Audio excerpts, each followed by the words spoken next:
औज़ुबिल्लाहिमिनश्शैतानिर्रजीम बिस्मिल्लाहिर्रहमानिर्रहीम अस्सलामु अलैकुम वरहमतुल्लाहि वबरकातुहू। नाज़रीन इकराम, मैं हूँ फैसल सैयद। आप मेरा यूट्यूब चैनल देख रहे हैं। उम्मीद करता हूँ आप जहाँ भी होंगे रब ताला की पनाह में आफियत से होंगे। नाज़रीन, पीटीआई को राना सनाउल्लाह साहब की बड़ी ललकार और निगरान वज़ीर आला पीटीआई के गिरफ्तारियों को उनसे निमटने के लिए भी भरपूर तैयार। हालात गंभीर। बात करते हैं जी। सबसे पहले बात करूंगा कि आपको मालूम है, जैसा कि ख्वाजा असद साहब वज़ीर दिफा हैं मुल्क के, उन्होंने एक बहुत बड़ा ऐलान किया कि हम डिफ़ॉल्ट हो चुके हैं। मैंने पिछले व्लॉग में भी इसका जिक्र किया था। और डिफ़ॉल्ट होने के नाते से इस वक्त जो हमें सूरत हाल दरपेश है वो डिफ़ॉल्ट होने की ही गोमाज़ी करती है। डिफ़ॉल्ट होने में क्या होता है, इंपोर्ट एक्सपोर्ट, आपके कारोबार ठप हो जाते हैं, इंडस्ट्रीज़ बंद हो जाती हैं, आपके गैर मुल्की कर्ज़ों की अदायगी आपके लिए मुश्किल हो जाती है, आपको कोई इमदाद नहीं देता। और डिफ़ॉल्ट हो जाने की सूरत में आपकी क्रेडिट रेटिंग जो है वो माइनस की जाती है, जैसा कि फिच वालों ने इसका माइनस ट्रिपल सी की है। माइनस ट्रिपल सी करने का मतलब यह है कि हमारी क्रेडिट रेटिंग जो है वो कम हो गई होकर नेगेटिव हो गई है, और जिसमें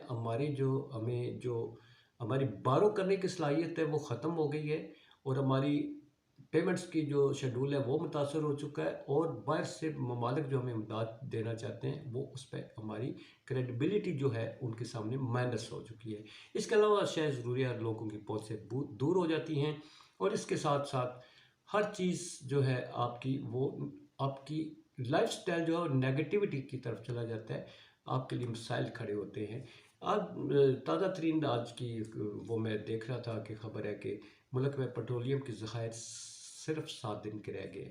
जब पेट्रोल शार्ट हो जाएगा तो ज़ाहिर है जो ज़राए रस्ल और रसायल है वो कम हो जाएंगे। तरसील जो है शिया की वो दुकानों तक, मंडियों तक और हर जगह जब ख़त्म हो जाएगी तो एक नया बहरान पैदा होगा, जिसका अभी से हुकूमत को सदेबाब कर लेना चाहिए। बात करते हैं जी राना सनाउल्लाह साहब की। उन्होंने आज, जैसा कि रावलपिंडी में कारकुनान जो हैं, तंजीमी उनकी जो कारकुनान हैं, उनकी वर्कर्स कन्वेंशन जो है उस पर ख़िताब किया। मरीम साहबा ने भी ख़िताब किया। राना सनाउल्लाह साहब का बहुत अहम ख़िताब। दो बातें उनकी बड़ी अहम हैं। एक ये कि ये लॉन्ग मार्च शुरू करें, इसका बंदोबस्त मैं करूंगा, और उन्होंने कह दिया कि हम किसी कारकुन को नहीं पकड़ेंगे, जो लीडर आएंगे, ये फसादी लोग आएंगे, इन्हें मैं पकड़ के अंदर कर दूंगा। दूसरी अहम बात उन्होंने ये की कि आइन जहां कहता है 90 दिन के अंदर इंतखाबात हो, वहां आइन ये भी कहता है कि इंतखाबात से कबल साफ और शफाफ इंतखाबात के लिए एक अबूरी हुकूमत का होना भी ज़रूरी है।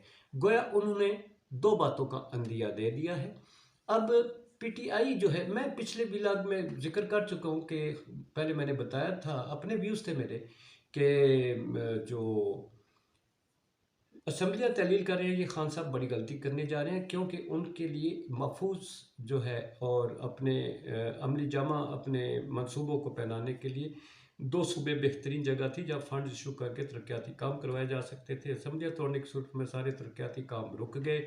उनकी अपनी जो है वो सियासत वो ख़तरे में पड़ी है, अगरचे लोगों की बहुत बड़ी तादाद उनके साथ है, मगर उन्हें जो इस वक्त मसाइल का सामना है शायद दो सूबों में हुकूमत होते हुए ना होता।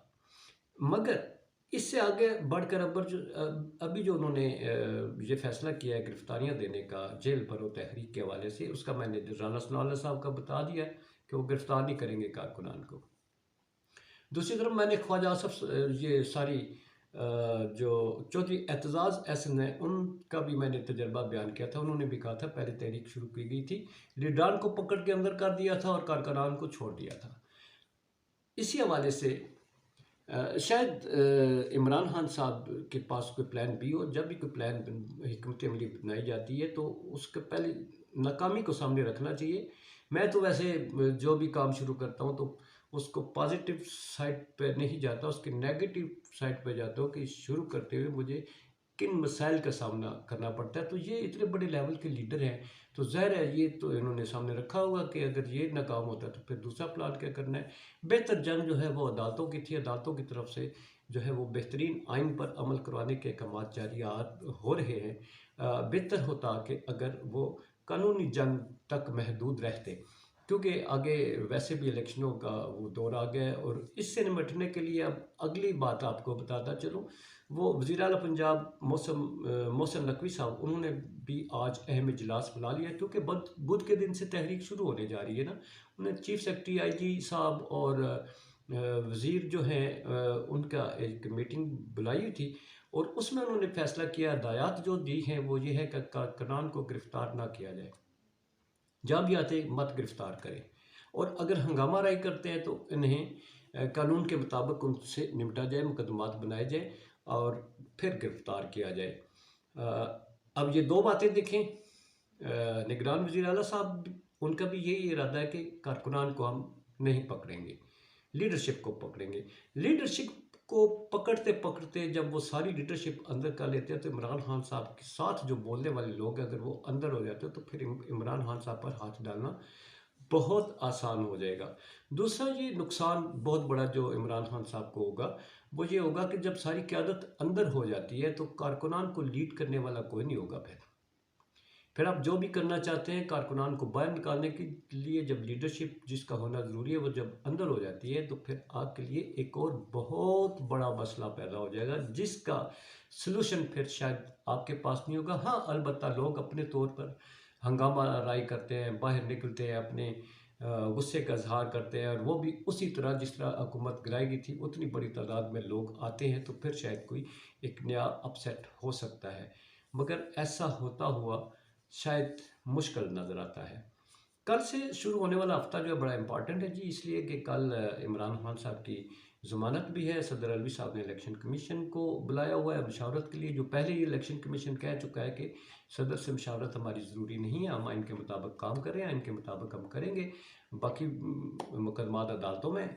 तो अब कल से जो एक नया सिलसिला होगा ना जी, कानूनी आइनी जंग और इम्प्लीमेंटेशन के लिए ज़ोर और आगे से इनकार, उसका तोड़, ये सारा कुछ बहुत अहम है। इसलिए रब ताला हमारे लिए, पाकिस्तान के लिए, सब के लिए भलाई पैदा करे, आसानियाँ पैदा फरमाए और मुश्किलात लोगों की आसान करे। ये बड़े लोग क्या है, इनका तो निज़ाम चलता रहता है। अपना बहुत सारा ख्याल रखिए। पाकिस्तान जिंदाबाद, पाक अफवाज पाइंदाबाद।